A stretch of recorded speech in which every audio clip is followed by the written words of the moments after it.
Kathy Lippett, and I live at 4340 Genesee. What's the area you live in? Genesee is the city. I live in the county. Okay. In Rancho Santa Fe. We just moved though because we have lived in the city. Rancho Santa Fe is the community. Yes. Okay, thank you. Sorry. No problem. Take your time. I wanted to address the issue in section 4 that you had there on the slide, and I think Ms. Stevens did mention it, but it's, again, a non-conforming update that refers to profits. That's very troubling. Also, it's very concerning that these businesses, and they are being called businesses, they shouldn't be. They're collectives and cooperatives if they are run according to collective and cooperative law. That they're being given such latitude in changing and to coming into compliance 4 years is excessive. There is no reason that they couldn't become compliant within 30 days. I am a public health practitioner, and one of the things that we look at is the perception of risk that the perception of risk that children have towards certain drugs.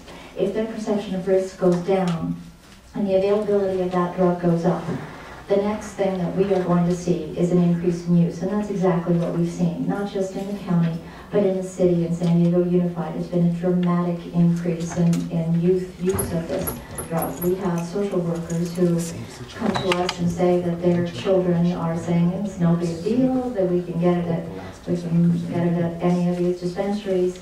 And availability is has a tremendous impact on how much these kids will use a drug.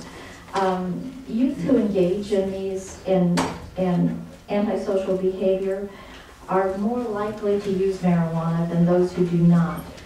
Students who get into serious fights are twice as likely to be marijuana users. Students who had D's or lower grades were nearly 2.5 times more likely to be users of marijuana.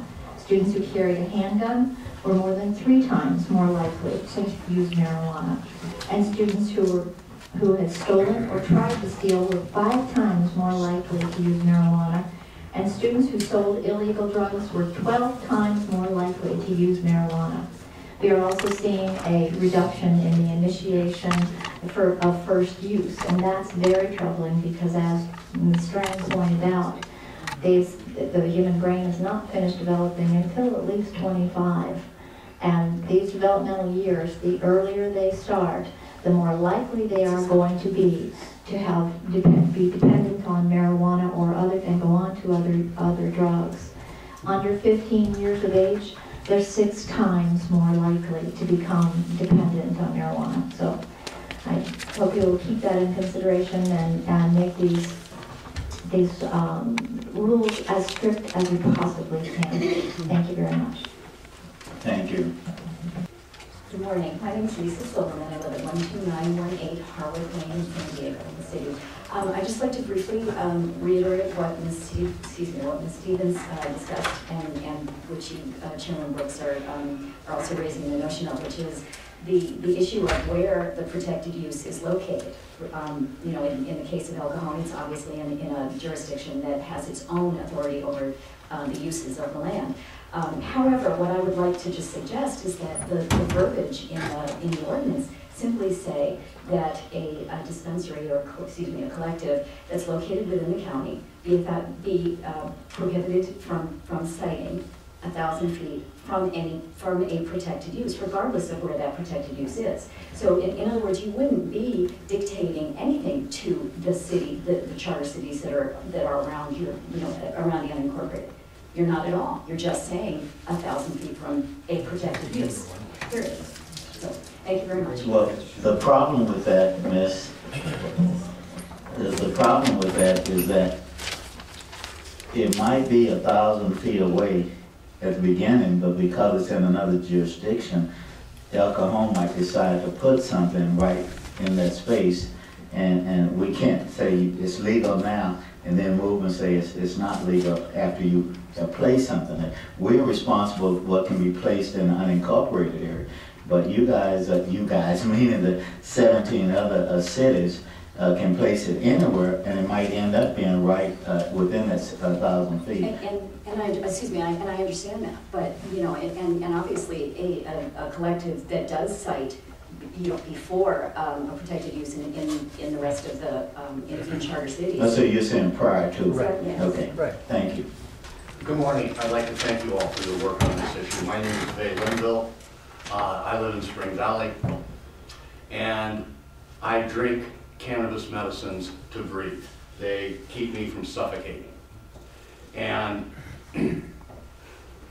just real quick, a year ago, they referred me to UCSD for a double lung transplant. I said no. I went and joined one of these cooperatives instead, and I don't need a double lung transplant anymore. So, moving along. I'm one of those people that these neighborhoods are afraid of. I'm one of those individuals that you are all so determined to keep out of your backyard. My daughter is a National Merit Scholar. She just sat the ACTs and got a perfect score on the reading section. As a junior in high school, she's in the top 2% of the country. So maybe we could all consider some of this heated rhetoric for what it is. We're talking about legal medicine for sick people. We have very restrictive ordinance in the unincorporated areas of the county where I live. We all know that this ordinance is very restrictive. Since it was passed, despite many people being desirous of opening a legal facility, no one has been able to do so. If you yourselves have seen the maps that we have made with our GIS expert and presented both to the county supervisors and to the city, it's very, very clear that the areas where you actually permit us to go are almost non-existent. There's a radioactive disposal area, there's a rock quarry, nowhere that would allow handicap access, nowhere that's even developed to the point where someone could rent a facility. You've done everything possible. The county, I'm sorry, I don't mean you folks personally, but the county supervisors have done everything possible to put us out. I would encourage you to make the least restrictive interpretation of this ordinance as possible. I grew up in Imperial Beach. They told me I could get my medicine somewhere else. The city, the ordinance they have that they're working on right now is a de facto ban, just as the county ordinance is. This is a de facto ban. No one's been able to open. I'll let it go at that, but this is medicine. There are sick people whose lives depend on it. Mine does. And many people are using this not just for nausea from cancer, but as a primary treatment for cancer. I am very sorry. That's right, sir. Thank you very much. Thank you. Sir, pardon me. Oh, absolutely. Anything I can do to help you, sir. Well, what I need from you, the two amendments that we are considering today, what would be your recommendation? I believe that this 6-month compliance period is a good step for you to take. I have just now seen the language of it myself and can't say that I'm intimately familiar with the details, but to pass this law and give no one any opportunity to comply, I think is outrageous. But what you've seen, what staff has shown us today. I believe that that compliance period is something that you should vote for, yes. Okay. So what the recommendation staffs are making to us, you feel we should agree with, pass on to the supervisors? Yes, I think so. Okay. I still don't really expect anyone to be able to legally open in the county because this ordinance is so restrictive, there is nowhere to open, regardless of the steps that you take today. Thank you, sir. Nevertheless, I would appreciate the least restrictive interpretation possible. Thank you. Good morning, my name is Adela Paul from P.O. Box 2582, Lakeside, California, 92040. And you know what? These ladies and gentlemen are absolutely right. I can, if I wanted to, I've owned and operated Wisdom Organics in the city. I've gotten a cease and desist letter and respectfully closed. If I wanted to, I can open up right in El Cajon there. And Mr. Farache knows that I have sent him an email and asked him, is it true? And he said yes. But I have not opened up in the city or in this particular area because it is within 1,000 feet of a church. So I didn't feel that it was correct. And I agree, and I brought that to his attention, and I think that is definitely something that needs to be addressed, and I definitely agree. On the 25th, the County Board of Supervisors will be banning deliveries. So this gentleman's statement saying that there's over 25 delivery services available will no longer be available. Not only that, they will be enacting fees on the 25th. Do you realize what that means? That means that not one individual has been able to go in and legally operate because the fee establishment hasn't even been enacted. So how could have I operated legally or attempted to operate legally? We are being pushed into a corner and we don't know what we're supposed to do.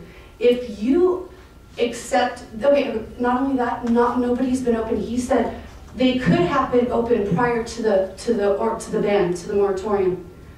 Not the moratorium, the ban. There was none. There is no clubs that were open. So you're amending this today is frivolous. You're amending something that doesn't even matter because there was none before the ban. So I'm so confused what we're doing and why is this coming back this much later? Why is it going back to the County Board of Supervisors on the 25th this long, this much later? It's been 15 years. All we wanted was safe access to the community. And we just want you to, like the other gentleman said, just allow it to be less restrictive and give us the opportunity to have access to our medicine. Thank you. Thank you. Steph, can you respond to some of the comments, please? Yes.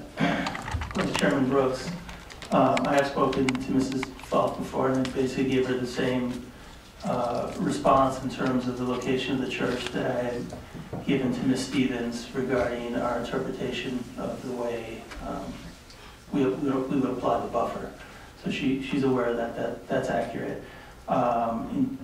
On next Tuesday, the Sheriff's Department, as part of the regulatory code, if you remember there's a regulatory code component associated with this, they will be bringing forward some fee changes and changes as it relates to delivery services. When the ordinance first went to the Board of Supervisors this summer, it was contemplated that they were going to do a very careful study and determine what those fees were going to be. They've completed those fees and they have, and they're ready to present those to the board, and they'll present those to the board on Tuesday. In terms of the non-conforming and there not being any facilities around, prior to the moratorium, there were, I believe, 3 facilities that we were aware of, a couple in Spring Valley and one in the unincorporated portion of Vista.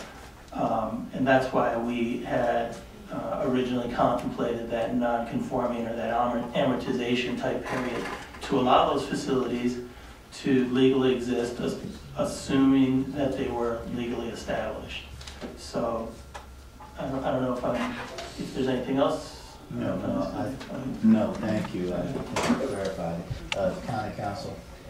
Yes, as Mr. Farache just explained, there are a number of licensing and operational type matters that will come before the board next Tuesday. The reason this did come back to you today is because staff did identify a couple of focus changes that they thought were desirable within the zoning ordinance portion of the package, and those by law have to come to your commission for a recommendation.